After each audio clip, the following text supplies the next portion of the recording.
Hello, everyone. So today's reflection builds on yesterday's with the interconnectedness, but I'd like to move into uh, uh, um, uh, coming from the foundation of interconnectedness into specific inspiration for living, for life. We can allow our interconnectedness to be a way that we learn the value and preciousness of our life. And once we come into that preciousness, we come into a place that I truly believe is the wild heart, the, the image being the place of utter freedom, of being a generative, creative essence of the divine. And I'd like to allow the inspiration of Buckminster Fuller to form this reflection. I'm going to draw just very directly and simply upon his life. Yesterday, at the end of our reflection, I quoted Sonmei 451. I love the movie Cloud Atlas. And she says, our lives are not our own. Now we have the opportunity to let this knowing take us deeper to the deepest consolation. A superficial level of consolation would be a sense of applying ourselves to service. A deeper consolation would be the direct realization that we are a creative expression of the divine. And the overflow of that is kenosis, is gift of self to the world. We can spend our lives focusing on service, on the what to do, how to give, what to give, where to give, why to give. And these are very valuable reflections. But when they come from the tender knowing that we exist as the creative expression of the divine, then it's less of a practice like a yoke, and it's more of just an overflow of the joy of our being.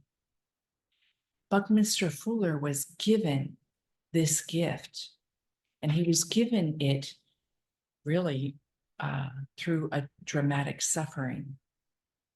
Oftentimes, some of our greatest gifts can happen through some of our greatest suffering, right? So he was born in 1895, and I'm just going to give a few details of his life. He he lived in the Northeast, and I'm going to pull up where he was born. It's Millston, Connecticut. Let's see, Milton, Massachusetts. He was born. He went to Harvard. However, he was expelled twice from Harvard. The first was because he spent all of his money on a vaudeville troupe, on partying with them. And then the second time he was readmitted, but he was then expelled for really his lack of interest. He was apathetic in being there. And that's very interesting because it led him to the knowing that he was a misfit in that way, that he just didn't fit in the fraternity model of being in a learning environment. Now, this didn't lead him to not be interested in learning. From his early years, he was incredibly curious, and his curiosity was very grounded in the environment. I'm going to fast forward a little bit because I don't want to get into the fullness of his life. I want to get into the deep illumination he had when he was 32. In 1927, so he had, in 1927, he had founded a company. So actually, yeah, in 27, he founded a company His daughter in 1922, so he would have only been 27 years old at the time. She was 4 years old and she died from complications of polio and meningitis. And he went into a period of great depression and anxiety. He began to be obsessed about the death, and he really suspected that her death came about because of the poor living conditions of their family. Now, this led him to start a company called Stockade Building Systems, which was designed to provide efficient and affordable housing. That was in 1927, and his company ended up failing, leaving him with no money in this deep state of depression. So 5 years since his daughter's death, and then he starts this company to resolve the issues, to help humanity, and that ends up failing. And he ends up drinking very heavily, and he would walk around Chicago and reflect in a very depressed way. Well, at this point, when he had no money and he had another little daughter and a wife he was trying to support, he thought in the autumn of that year to kill himself by drowning in Lake Michigan. And he thought that he would do it so that his family could get the insurance payment. He saw no way out. He saw no way out. Think about that for a minute. Here you've got this curious individual who's very inventive, very creative, and at age 32 feels there's no way out.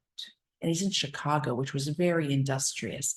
So it's not like he wasn't in an environment where there wasn't probably lots of opportunity for free thinkers like Buckminster Fuller.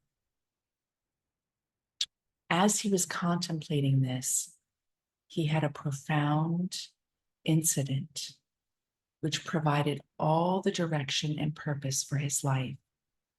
And I'm going to read that directly. Now, you can look this up in Wikipedia, but you can get even better examples of this story. But this serves the foundation of our reflection and our meditation practice today. He felt as though he was suspended several feet above the ground, enclosed in a white sphere of light. A voice spoke directly to Fuller and declared, "From now on, you need never await temporal attestation to your thought. You think the truth. You do not have the right to eliminate yourself. You do not belong to you. You belong to the universe. Your significance will remain forever obscure to you, but you may assume that you are fulfilling your role if you apply yourself to converting your experiences to the highest advantage of others." He ultimately, from this moment, chose to embark on what he says in his words, an experiment, to find what a single individual could contribute to changing the world and benefiting all humanity. Now, this is this tension of life for service, right? And the motivation that undergirds it.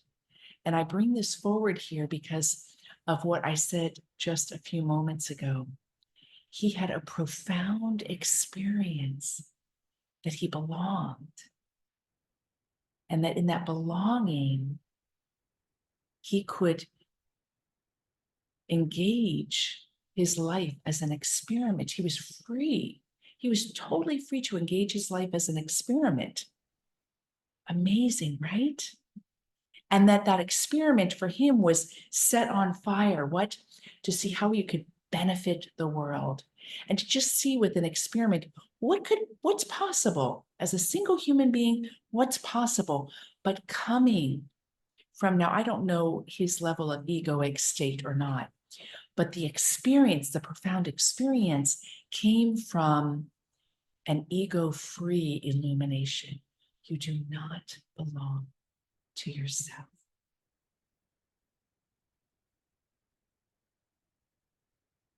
And now that didn't lead him to guilt or despair or powerlessness. It led him to what Rumi says so well. A drop is just a single drop. But when a drop drops into the ocean, it gains the greatest position of strength. He was a drop, but he dropped into the ocean of being part of the universe. And from there, he gained the strength to which he really poured himself out.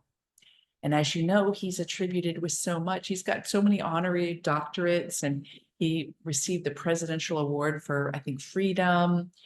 He's mainly known for the geodesic dome, which has many mottos to it. He is not the founder of it, even though he's oftentimes given credit. A German is the founder of it, but he definitely popularized it and built upon it and developed the understanding of it. And of course, was involved with many, many models of it being built. So where does that bring us? We have so many living examples like Buckminster Fuller that give us an invitation to step into the significance of our lives, to surrender this idea and search for significance, to receive the ultimate consolation that our life is not our own, to be at the service of this life that is ours, to see it as an experiment.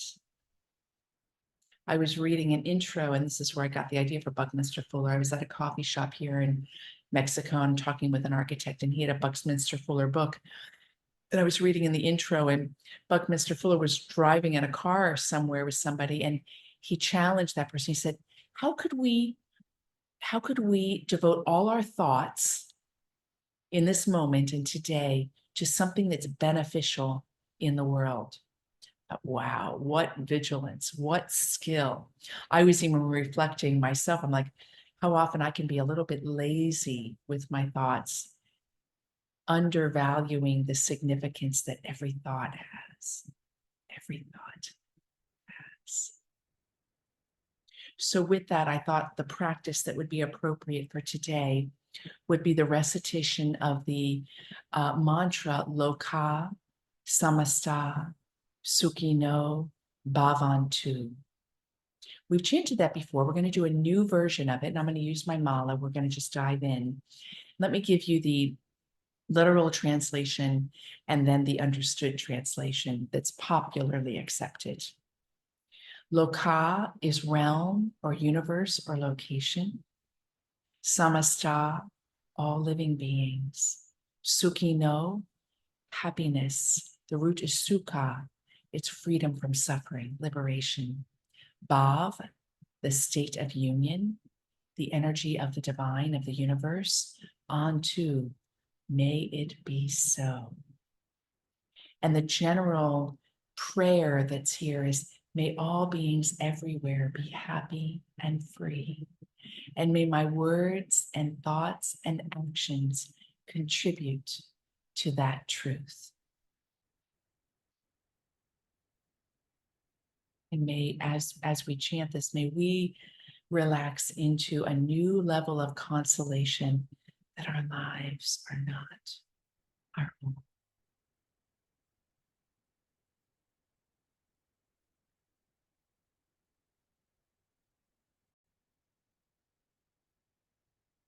I invite you to close your eyes. Rest into the meaning. May all beings everywhere be happy and free. And may my thoughts and my words and my actions contribute towards this truth. May this include myself and all creation. We begin. Loka samasta sukhino bhavantu loka samasta sukhino bhavantu loka samasta sukhino bhavantu loka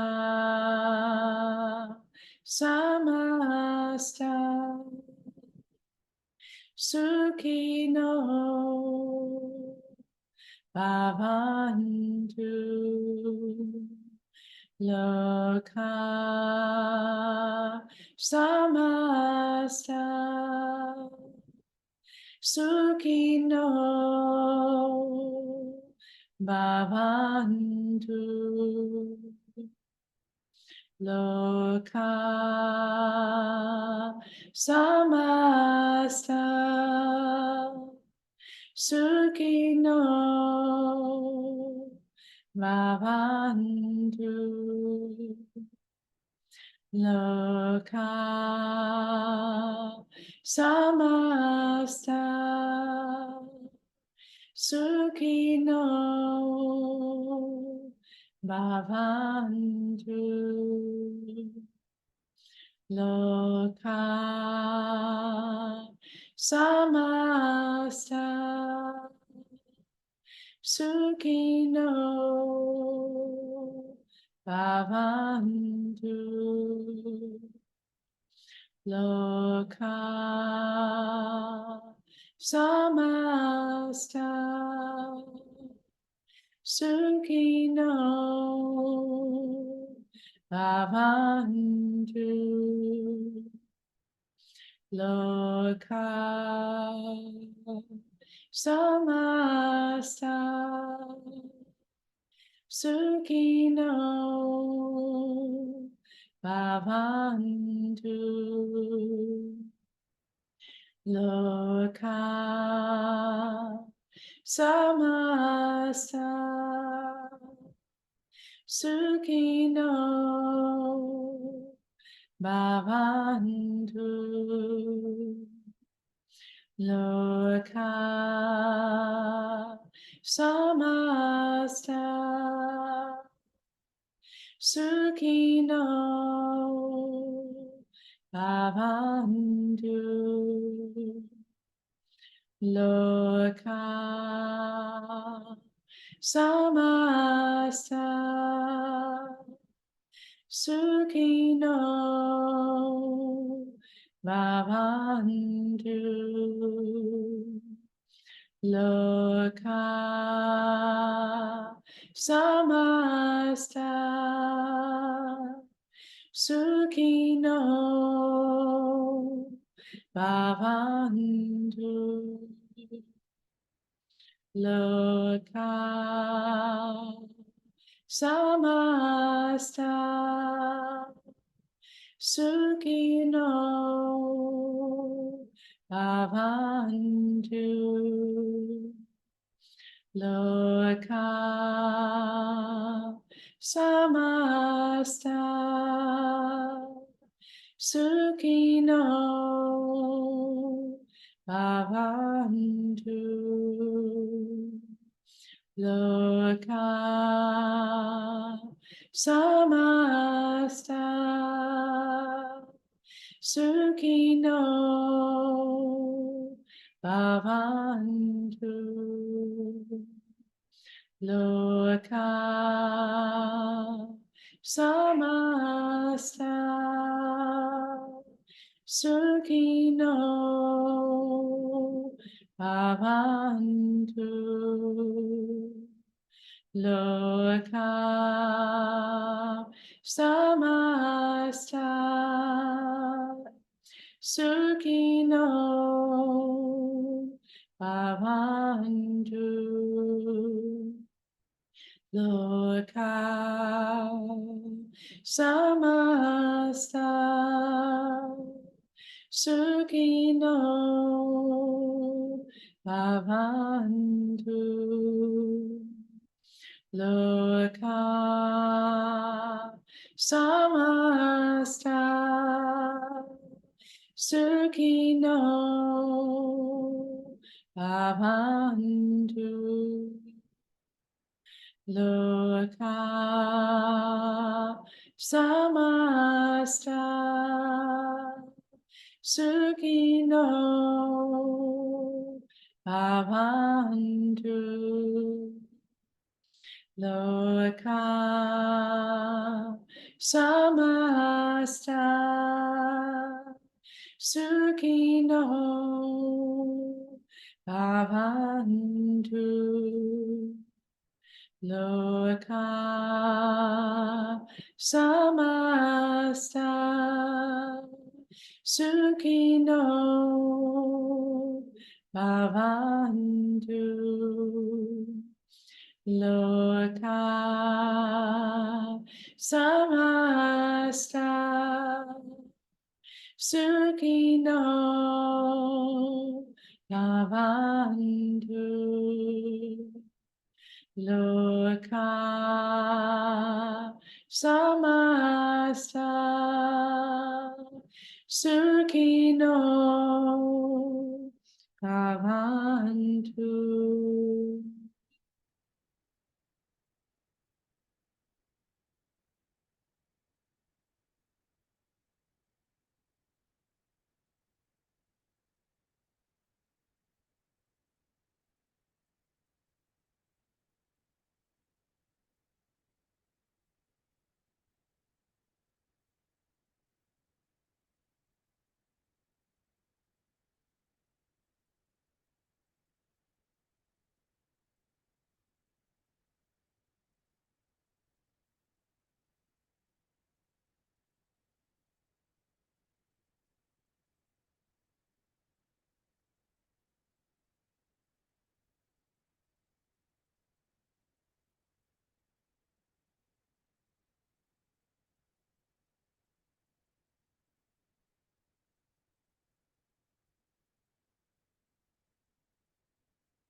We just recite the phrase Loka samasta Sukhino bhavantu. Loka samasta Sukhino bhavantu. Loka samasta Sukhino bhavantu.